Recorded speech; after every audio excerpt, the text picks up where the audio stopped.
Hello, my name is Lauren Anderson, and I'm a former principal dancer with the Houston Ballet and presently the Education and Community Engagement Program Manager.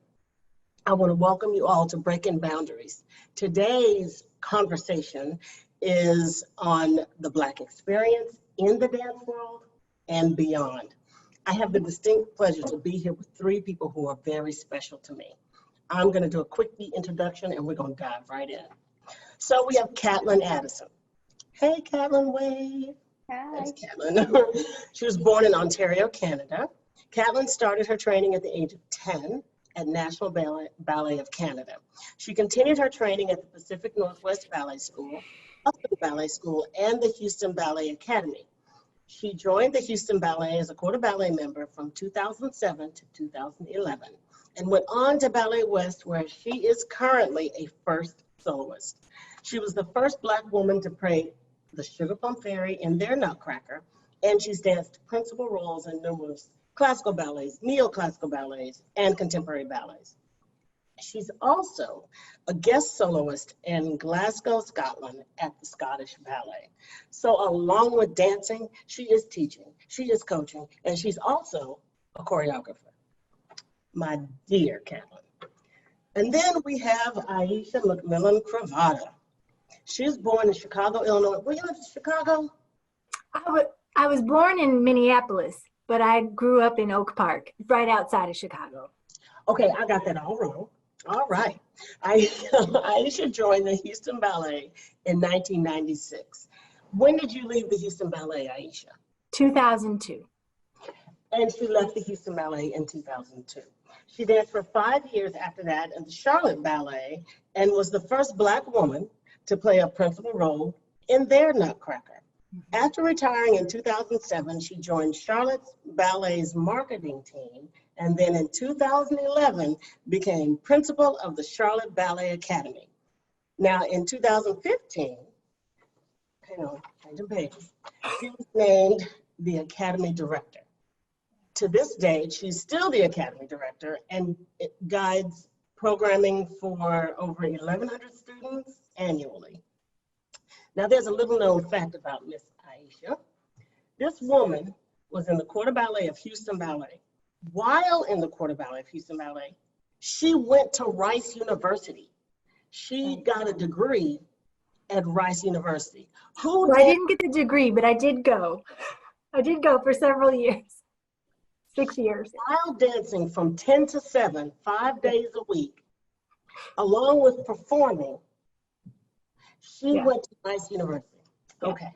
All right.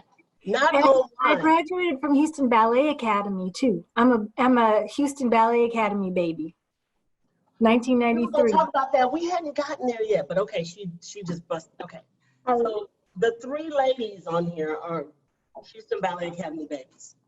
And then we go to, of course, last but not least, Mr. Caleb Mitchell. Caleb was born in Detroit, Michigan. I got that right? Okay, good. He was born in Detroit, Michigan, and started his serious ballet training at the age of 16. Who starts ballet at 16? Men. All right, under Rosemarie Floyd. After receiving Caleb's BFA in dance from the University of Arizona, he joined the Houston Ballet in 1998 through 2007. And that's really rare for someone to go to college, then join a ballet company. In June 2009, Caleb received an MFA in dance from University of California, Irvine, and transitioned into assistant professor at Belhaven University in Jackson, Mississippi. So he was there from 2009 to 2016. Then went to Santa Monica College as associate dance professor from 2016 to 2018. Caleb currently serves as a full-time assistant professor of dance at FSU, Florida State University. So he's an accomplished choreographer, teacher, and I don't know anybody that remembers choreography from every ballet he's ever seen like Caleb Mitchell. I want to welcome you all. It's an honor to be here. I'm so happy to moderate this section of Breaking Boundaries. And it's rare that as Black dancers that we get to tell our stories together, right? Normally you're doing some interview when you got into the company or became went to another level or got to do a role or transitioned. Because one thing we all have in common is now we're educators, right? Of course, Katlyn is still dancing, but you're an educator of dance. So that's pretty neat. You're either choreographer, educator, or something, or you just going into insurance and don't even dance anymore, right? All right, so I have a question. The first question is, what drew you to Houston Ballet? How did you get there? Let's start with Ayisha. How did you get to Houston Ballet? Sure. Well, I got to Houston Ballet doing summer intensive auditions. That was my introduction. And I remember Clara Cravey and Steve Bruley in my very first audition. And I thought that they hadn't looked at me the whole audition. I was devastated. I thought they had their backs turned to me. They're not even looking at me. And then the acceptance came in the mail. Back then it was in the mail. And it was a big envelope. And it was a full tuition scholarship to the summer intensive. And that really is how I started with Houston Ballet. And then I, came up through level 7 and level 8 after, summer intensives turned into training year round. And then I got my first contract with the company. So that's what drew me. And it was a wonderful class. It was very spirited, and we were encouraged to be young artists in the class. So I loved it, and that's what drew me. That's what first drew me. Caleb? Okay, so upon getting ready to graduate from the University of Arizona in 1998, I wanted to go straight into choreography. And my mentor, my teachers at the time, Melissa Lowe and Jory Hancock, both of them like dean and professor at U of A, felt that it was going to be of my best interest to start performing professionally. Because how will I know what it's like to choreograph on someone if I've never really, got a chance to really experience being choreographed on? And also too that, Houston Ballet had a wonderful reputation, and Ben Stevenson was there. And I remember the dance magazine, your cover, Lauren, when you're on the Don Q, you were doing Don Q, and you're in that front attitude and that Don Q dress. And so I remember that being kind of how do you say, a premonition, for me. And so I remember I didn't have any money at the time. And so my instructors, Melissa and Jory, what they did is they gave me their frequent flyer miles and pushed me to audition for the Houston Ballet. And I remember at that time that they said that Ben Stevenson won't see anybody on the videotape. You have to go to the audition yourself. And I was like, so there was no stopping me from going to this audition. I felt like I was being pushed to come to Houston to audition in 98. Remember taking that flight out there. My godmom, Carol, met me there. And I remember going up to the studios, and I was like, okay, I wasn't even scared. I wasn't nervous. I was like, if this is God's will for me to be here, it's for me to be here. If it isn't, then he'll shut that door. So I came in with a completely blank slate. And I think my number was number 14. I think I still have it. Wow. I think I still have it. And Frot was 15, I believe, or maybe it was the other way around. I remember after the audition getting called. That's awesome. That's the story of that. Katlyn. Wow. Well, to Houston Ballet was you, Lauren. Growing up in Canada, I did not see perform, or I wasn't trained or coached by anyone of African American and of color. So for me, I wanted to go to Houston Ballet because I knew you were there, and I wanted to, and you eventually did become my mentor, but I wanted to see somebody perform and work right in front of me. And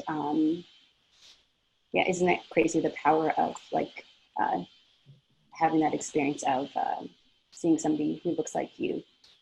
But that's what drew me to Houston Ballet was you, Lauren. And now you're my mentor, and I still call you to coach me, even as a first soloist. Also, I really loved the rep at the time that Stanton was doing. He was doing your Killian, Foresight. I think I saw Caleb, you do Foresight with the Houston Ballet my first year in the school. So I saw that. And then also I really loved Ben Stevenson's story book, Classical Ballets. They made me laugh. So I also was looking at the repertoire and I really liked that. And what I did is in August, actually after I did Pacific Northwest Ballet Summer Program, I submitted Houston Ballet an audition video of myself in August, and I found out right away in September I got into Houston Ballet. So that was really quick, and I knew it was where I was supposed to be because it all lined up so perfectly. I sent over the video in August, and I got accepted and went to Houston Ballet in September. And it was an easy decision because I knew where I wanted to go, and I just trusted that God would take care of the rest. So that's what drew me to Houston Ballet. You just said that you saw that basically they were hiring Black people, basically. That there was, so the reputation obviously is that Houston Ballet would hire someone of color, for sure, right? How did you feel welcomed when you got here by the staff or by the other dancers? Or? Yeah, when I joined Houston Ballet, I did feel like the staff and the other dancers were very welcoming. I did see dancers of color, and Lauren, you were a principal, so you were given opportunities, and Caleb, you were given opportunities, but once you retired and once Caleb left, I think they got dancers of color, we got opportunities here and there. There was a few of us in the company, there wasn't a lot. But I do feel like the friends that I've made at Houston Ballet are still to this day my really close friends. So I have friends that I'll have for a lifetime, as well as the artistic faculty. I have some, like 3 teachers that still keep up with me. And that's really good that I have teachers that are still really close to me now. And I think some members from the board actually follow me on my social media pages. So that's interesting and sort of encouraging that they're still keeping up with me, even though I'm no longer at Houston Ballet. It's such a good question. Did I feel welcome? And you know, there are very many stages to what my path ended up being at Houston Ballet. So I talked about what first drew me to Houston Ballet and how I entered as a student, and which was really, you know, truly wonderful. And I did feel very supported. I think that I know that right from the beginning, Lauren, you were there for me. You had me under your wing, like sometimes like quite literally, like absolutely literally. I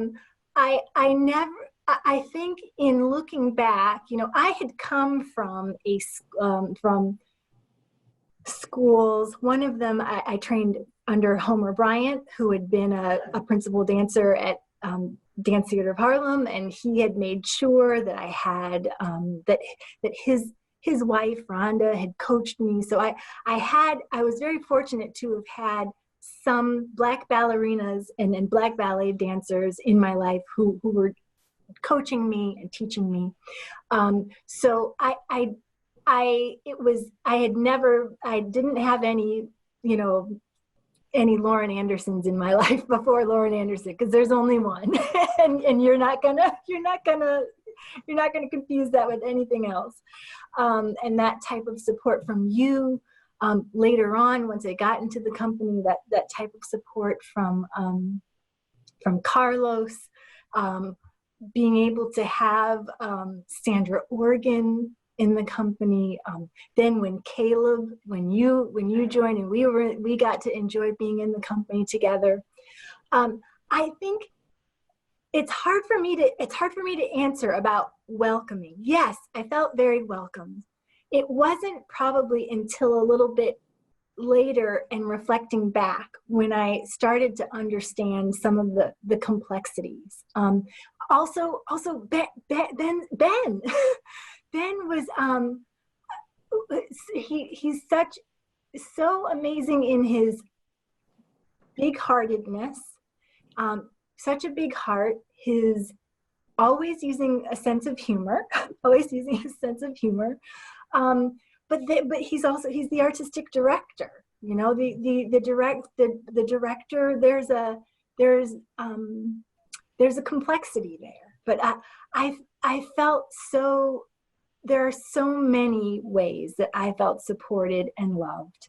So very many ways.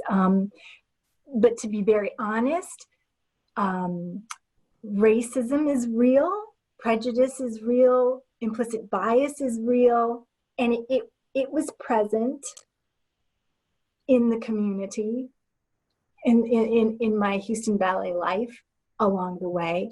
But I've been struggling with how to talk about that and how to present that in this type of forum, to not want to sugarcoat, but at the same time, and to show deep appreciation for how unique it was, and how, I mean, when I look to the left and then look to the right, that at one point it was Lauren, Sandra Organ, Cleo, Caleb.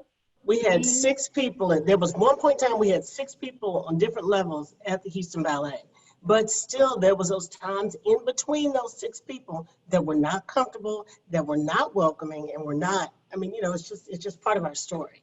And how do we talk about that? We just tell, right? I mean, I can tell of exact times when I, who has been there since 1902, to still being there, were and absolutely grateful for the welcome and the amount, how many Black dancers I danced with. Right? And at one time, 6 or 7 in the company, at one time, who besides Dancing of Harlem or Alvin Ailey or who? Nobody. Right.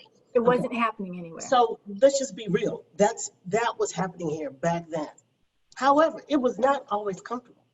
And it's okay to talk about how it wasn't always comfortable, because it's the truth, right? So it doesn't have to be sugar-coated. I mean, nobody has to be crass about it, but it doesn't have to be sugar-coated. It is your story. It is how it was. Caleb, did you feel welcomed? I have to agree with Ayisha on that, and most of what she said. I felt definitely welcomed by, I don't want to call them the people downstairs, but the people that made the magic happen. So marketing and Nona and Angela Lee and Randy, what's his last name? Randy Penn. Like all of those were my family. Those are my family. And I mean, it was just like a time where I felt like if something didn't go right upstairs, just to be able to come out and chill out with those people, they just all embraced me. So I really appreciated them. They were so encouraging. They were just so wonderful. My peers and my peers, I felt, not initially, I'm just being honest with you. I think Lauren, you were one of the first people that I met, because you guys were on tour with Swan Lake at the time, and I remember exactly what you were wearing, and I remember what you and Philip were standing together, and I remember you being the most charismatic person and just, you know, coming up and just welcoming me. I honestly, I didn't feel that a lot of the time. I think that was a gradual thing. I don't think that had to do with my color, but maybe that was just a part of an initiation process as a professional dancer as a whole. I remember there were comments made by the artistic staff to me that I felt were slightly off, but it wasn't something that, I mean, I knew that people went through worse situations. I remember one time a person said, when I had got a fade, and it was it was a month before a show, that I looked like a shaved armpit. I remember that comment. I remember countless dancers, or not countless, but I remember about a handful of dancers when I was an apprentice, and you're not really sure about, you being able to get a job. I remember being asked, well, why don't I just go ahead and audition for Alvin Ailey? I remember that specifically. I remember, as an apprentice, being the only one that wasn't casted in the ballet. Maybe it had to do partly because of my race, but it also had to do with my rank too. I remember those things, but I mean, and when in hindsight of it all, I mean, I felt that gradually I earned my keep. And I think that, those experiences, they were a little bit hurtful, but I mean, I got stronger from them. They made me have a little bit thicker skin. So I'm just being very candid. That's exactly what my experience was.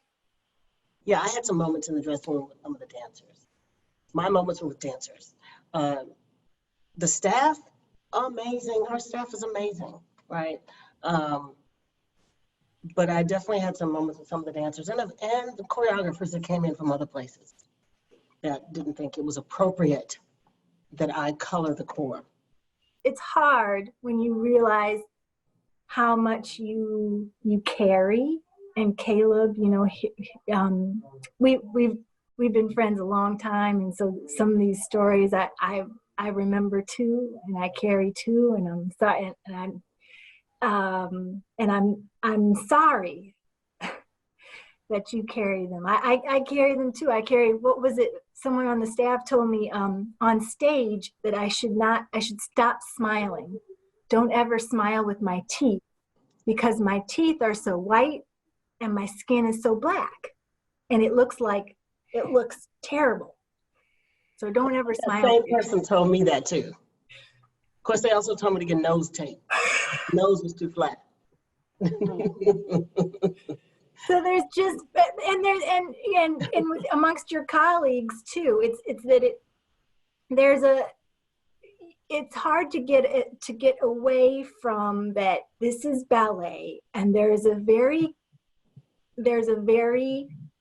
established aesthetic and lines between what is beautiful and what is not.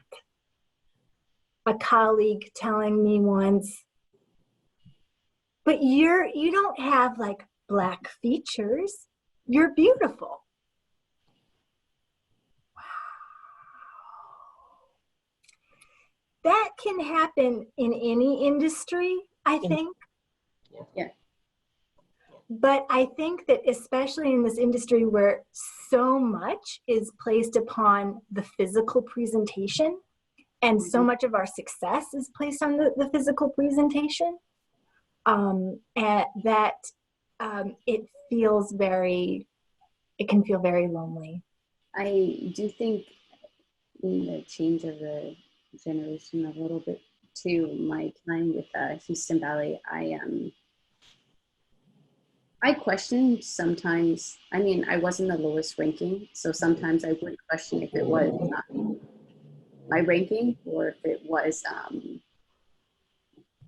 my skin. I did have times like that, where similar to you, Caleb, where I wouldn't even be learning something when all the other apprentices or corps members would be, and I wasn't in a whole ballet.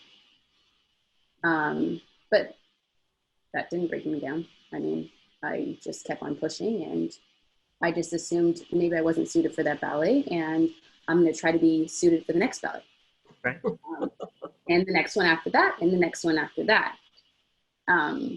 But that's also the way I'm raised as well. As a Caribbean woman, I just keep pushing, and what's for me, nobody else can take away. But talking about the smiles, I do remember one time I was, when you smile with your eyes, but maybe not your teeth. Many times I would be on stage and I would be I don't know, I can't do it now because I want to smile with my teeth because I see you guys.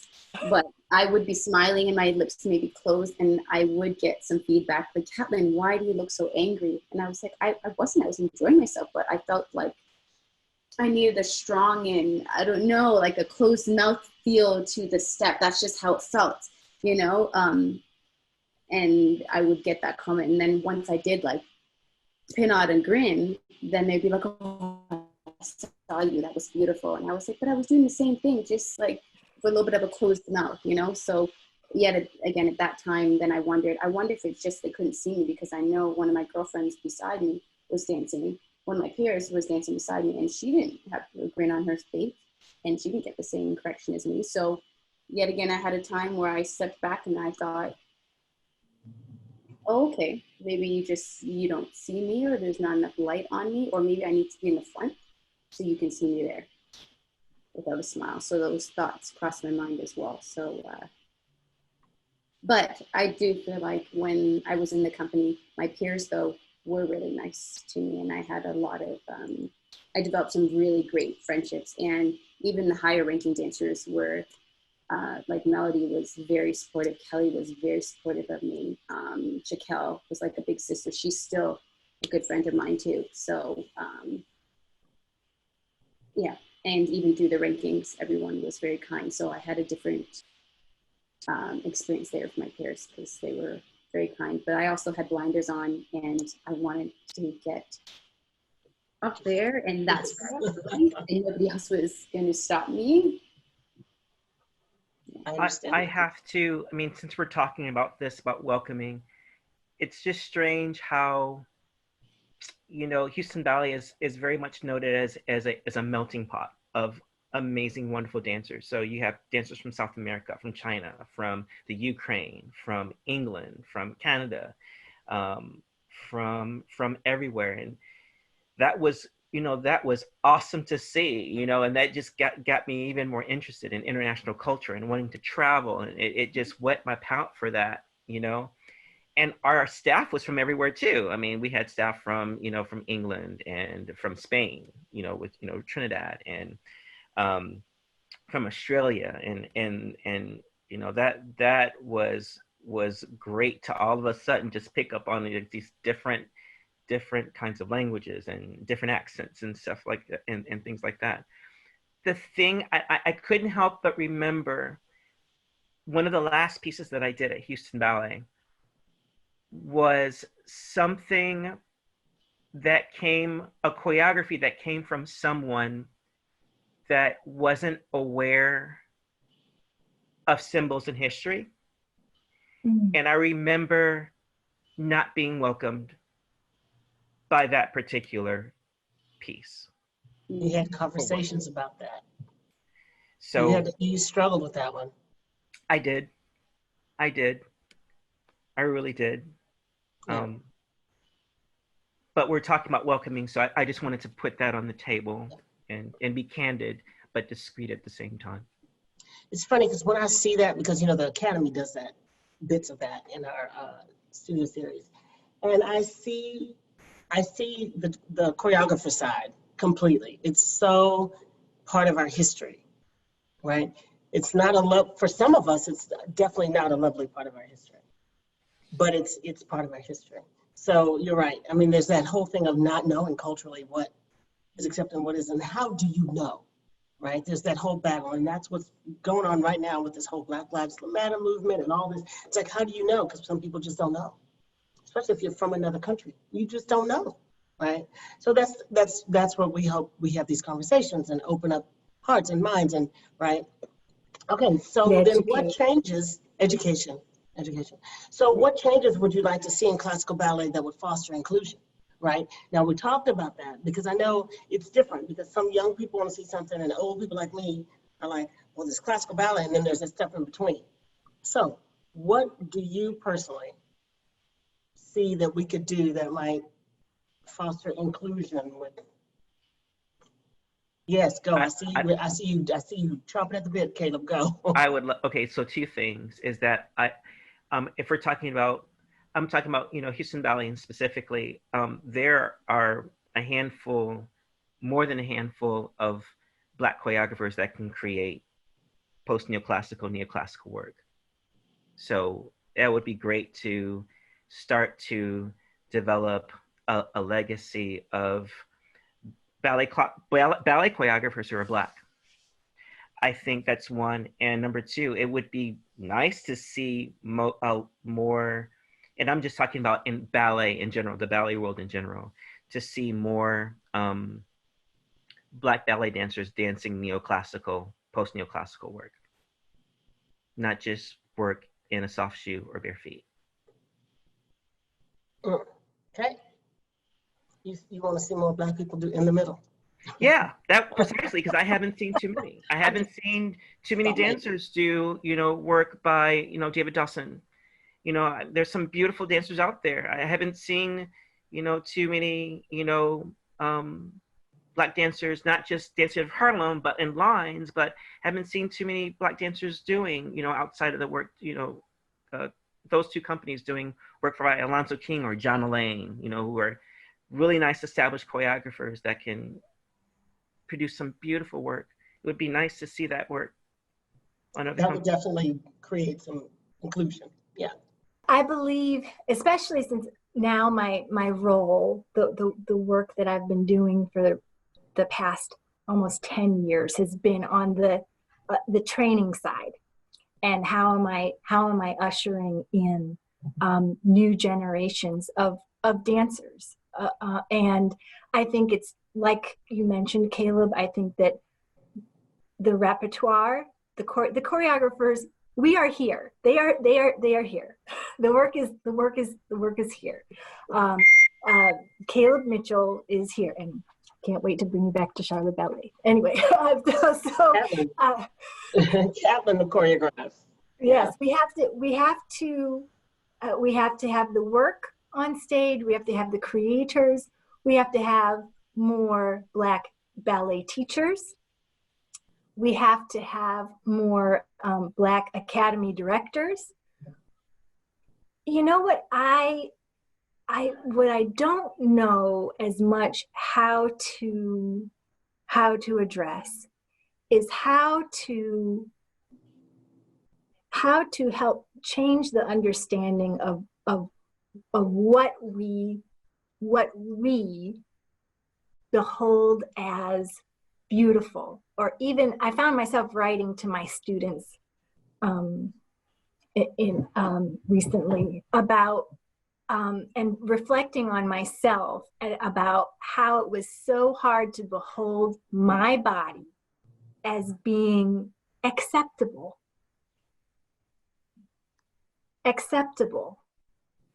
which is hard in ballet anyway, because we're always trying to attain physical perfection.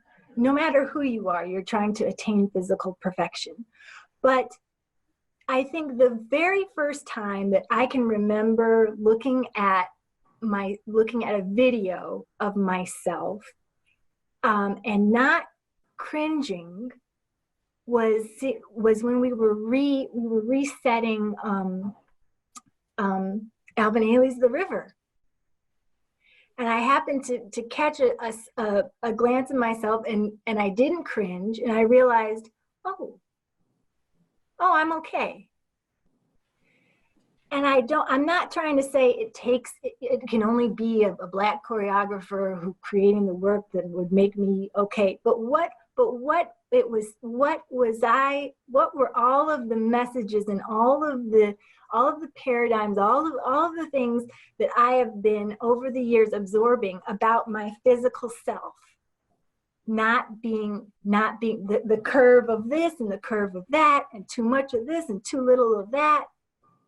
We must dismantle that in order to be successful with this work. Because otherwise, why am I inviting all of these beautiful brown children into my ballet academy to deliver them to a fate that keeps making them feel like, that this won't work?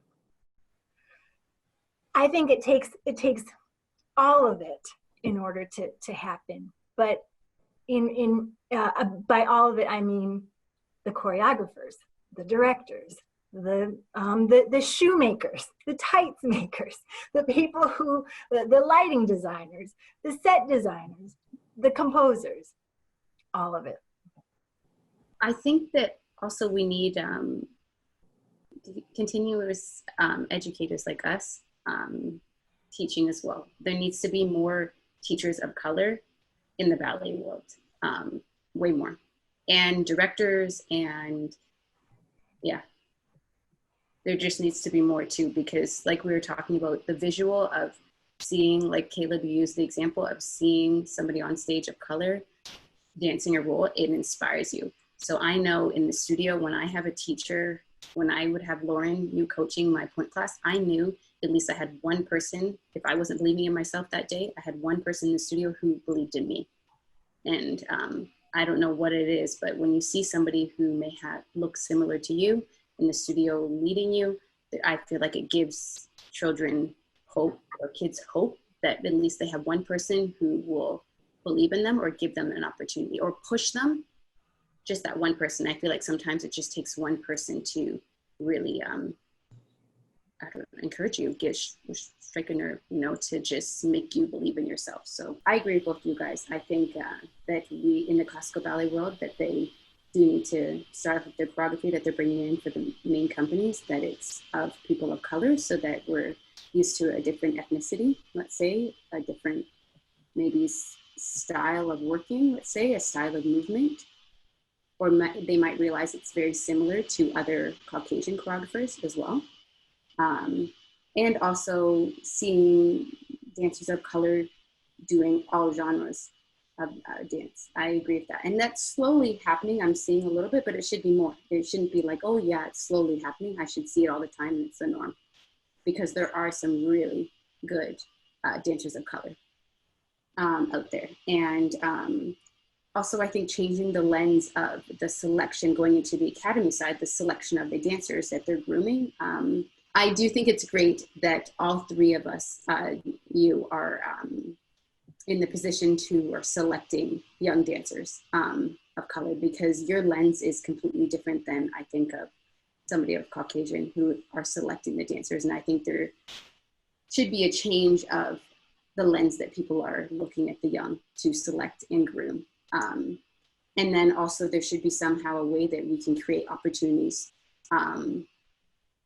to young dancers, so that we can create that look of a classical ballerina with them from starting young, so that we can bring them into this classical ballet world from when they're really little. So there needs to create that knowledge or understanding of what a classical ballerina is, and they can achieve that look. Our children should be equipped with the understanding of the technique so they can compete. Yes. It's only 4 spots and there's 500 people, right? And I feel that sometimes, because of that whole thing of you should audition for Alvin Ailey, I heard that too. And I wouldn't have contracted nothing. I'm the last dancer Christopher Bruce would use, and it wasn't because of my color, it's because I just couldn't. I mean, he tried, honey. But once I did that one ballet, it changed my technique. All that said, somebody, just because of the color of my skin, was like, you should go audition for Alvin Ailey. And literally, Claire Duncan and Claire Cravey looked at them like they were crazy because I didn't have a contraction in my body, right? Anyway, but it's about our children, our young people, being equipped with what they need to compete in the dance world, just like you'd equip anyone else. I was at IADB, and it's just because they didn't know. Like, why would you come to a convention without point shoes? Why would you come without tap shoes, point shoes, any shoes? I get it. They just didn't know. She just didn't think about it. It wasn't a thought. They had their serape, right? They had all this other stuff, but it just wasn't a thought that we're coming, because they didn't have the audition for the young people. They didn't think they'd want to be seen on point, that they just had that one audition on point. When in actuality, and it's not her fault, and I mentioned, and now it's different. Now it's different because they just needed to know. But a lot of small dance schools, I don't know if it's because And I know because my parents were concerned about me going to the ballet and thinking I was going to be a ballet dancer because they didn't see anybody else that looked like me, right? It's like, why am I going to steer my child in this direction if there's nobody that looks like her? Should she go to jazz or modern or tap or sing or college? Not that college isn't, but at that time, back in my day, you didn't have time to go to college before you got in a company. So, I mean, there's so many things with education and young people. I think they should be prepared in the same way as everyone else. But how do we get that lens to change, to get the access? I agree. I think that as an educator, it's amongst my roles to earn the trust of Black parents to send their children to be trained in ballet. Ballet companies and ballet institutions need to realize that it's not always the case that there are just all these Black people out there who wish that they could send their child to your school. Because why would they? What have you, if I am a Black parent, what have you given me? What have you shown me about opportunity for my child? This is my child. What are you showing the whole world about what desire you have to truly embrace my child? You have to earn my trust. Also, I think it is true that we need to create access to, we need to maintain access to training for dancers of color, for Black dancers. But also I see so many, and speaking of IABD, and I've been going to the audition for women of color that IABD does since they started. And I think, but there are, amongst one of the reasons that I understand that they have presented this was to show we are here. And at that audition, all the ladies, they all have their shoes. They're ready to go. But you're talking about the younger ones. I'm talking about the younger ones. I'm talking about the younger ones. So, but part of me also, when I attend and when I see, I think, well, I don't see a real, if it's not your goal to be in Houston Ballet, because frankly, I've seen more, I've gotten a letter or by social media or all these other places have come out and reached out to me. Yeah. But my institution, Charlotte Ballet, has not. And I haven't shown, or just my institution or me, I have not. Then no, I'm not prepared to audition for you with all of your criteria. Because you haven't come to me. You haven't sought me out enough. Right. Awesome. I want to just to add to the experience of being, Black in dancing ballet. You hear the stories of like, there's the Black African American girl that's sitting in the audience and she's watching Swan Lake, and so she's seeing a Black ballerina being Swan, and so and them saying, I wanted to do that one day, but it's also the same thing. It was the same thing for me in a different sense, that I was actually the time where I had my first opportunity, and I think that was in Bound, the time when I had the first opportunity to be able to be on stage with an internationally known company, partnering a girl in pointe shoes. That I remember very distinctly, and the feeling didn't last a long time, but it was a feeling that was like, it hit me really hard, that I'm dancing in this company, this world-renowned company, with a girl in pointe shoes. And that for me, I mean, that was something that just hit me hard, that it was contemporary ballet. It wasn't something in bare feet. It was contemporary ballet, and I'm lifting and doing cartwheels with the girl and doing whip turns with the girl and figure turns with the girl and and jetés, and she's pointing her feet. So I mean, just as much as most, Black women see girls on stage and they want to do that. It's the same thing for Black men, dancing with a woman in point shoes. It's like, yeah, that's something that I want to be a part of. I want to be a part of that legacy that does that. And maybe one day in white tights wearing a huge, a Swan Lake or Giselle blazer and doing that one day. So it's a dream. We got to do, what was that ballet we got to do? Sweet on Blanc? We did Sweet on Blanc. Yeah. I was looking forward to that. I danced with Caleb in white tights. Mm-hmm. I was so happy. I was thrilled. I was doing ceases and tours and jetés with you, and awesome. Oh my goodness, it was a great. To be tossed by Caleb Mitchell is to be tossed. Yes. Isn't it? Woo, honey. Okay. All right. So I have one more question. What did, because this is a did you enjoy most about dancing with Houston Ballet? I can't say just one. I really, really do have to speak to gratitude, deep gratitude from very many things. But number one, people. It's a testament that we're here sitting together today. When you said things that I enjoyed most, I enjoyed the marvelous training that I got, the amazing faculty, being able to be coached by Ben for my when I was graduating, getting to tour all over the world, getting to meet choreographers and repetitors from all over the world, and lifelong lasting friendships.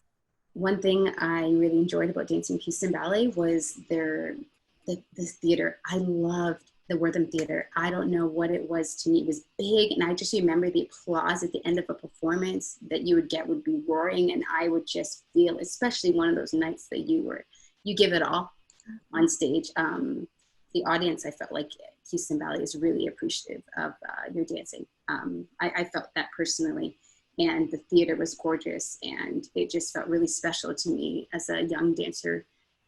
Dancing on that stage is huge, and similar to the pairs, I have a lot of really great friends that I still keep up with, like my good friend Midori in Australia, and other ones too. I don't want to, sorry, I got many friends. I shouldn't have mentioned her name. But a lot of really good friends, a lot of my really good friends who are peers that I keep in touch with, that I'm very thankful and appreciative of that. And trying to think of anything else. I might think of one more thing if that's okay, but I can't say. But anyways, doesn't matter. It was a good experience sometimes. Awesome. Caleb. I would honestly say this. I'm going to say it in this order. So touring was awesome. I mean, I remember that Hong Kong trip like it was yesterday. I remember my first tour going to Toronto. Dracula is a part of that package. I remember the smell of the theater every time when we did Dracula. And it was something that was a scent that hit my system that just all of a sudden sent adrenaline like through my whole body, even if I was doing the horse during my apprentice year. I remember getting a review in the Toronto Star. It was a paragraph on two horses. It was me and Farad. So that was great. So Dracula, doing Lead Flower with you, Lauren, and Ayisha, that was so much fun. It was like it was the only time that I never felt nervous dancing on stage. I had fun. I had a ball. My first was In the Middle, Somewhat Elevated. That was the time that I was never nervous, and then doing Lead Flower with both of you guys. That was so much fun. So that's number two. You were so good in the middle. You were so good. Oh, thank you. Yes, I had a ball. That was out Mildred Outdoor Theater in a 95-degree heat and mosquitoes everywhere. But I had a ball. I had one shot, and it was so much fun. And also, like, gosh, being coached by Ben, he's hilarious. He is so funny, and I just remember his sense of humor, and I think I make an effort to carry that on in my classes and my rehearsals, just that sense of humor, just to, chuckle a bit. Initially, I didn't understand it. I mean, ask Ayisha, she would know. At first, I was like, what? But then it just gets to you. Like, after you just kind of swim in it for a while, and I'm very thankful to have been coached by him, and to meet the fabulous people that I've met in the company throughout. Wow. Well, you guys are awesome. I love you all. I have a deep love for each one of you. And we're special, right? Dancers are special beings, artists are special beings. And now as teachers, getting a chance to go spread the knowledge that we've learned. You're still dancing, Katlyn. Just wait till you stop dancing, girl, and then start when you teach after stuff. Not saying you should. Don't, please don't, because you're gorgeous. I'm just saying that what happens after you stop dancing as an educator is an amazing, it's an amazing switch. But one thing that you guys have, two of you have, I know Ayisha and I don't choreograph, but you two that do, a special gene, and maybe you could be that future, right? And get in there and as Black choreographers, I can't wait to see what's going to happen with us, y'all. This is an awesome time that we live in, that we're getting to do this kind of work, right? So Houston Ballet has been breaking boundaries for almost 50 years, but there's always more work to be done. If we keep our hearts and our minds open, wonderful things, I promise you, are just around the corner. Thank you for joining us. This was an awesome conversation. I love the three of you so much. Thank you. I love you, Lauren. Love you all. Love you all. Oh,